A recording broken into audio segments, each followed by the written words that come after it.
na kailangan maging matatag lang tayo. Hindi tayo dapat panghinaan ng loob. Kahit ano't ano pa man. Kasi sabi ko, kung kayo naghihirap ng time na yun, ako rin naghihirap din ako nung time na yun.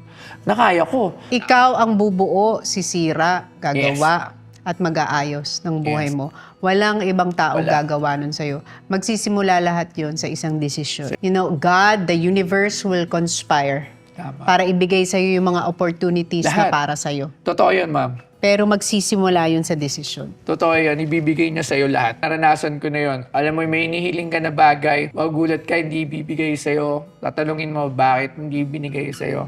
Pero after ilang panahon lang, bibinigay siya sa'yo, hindi mo ina-expect. Na mas malaki pa.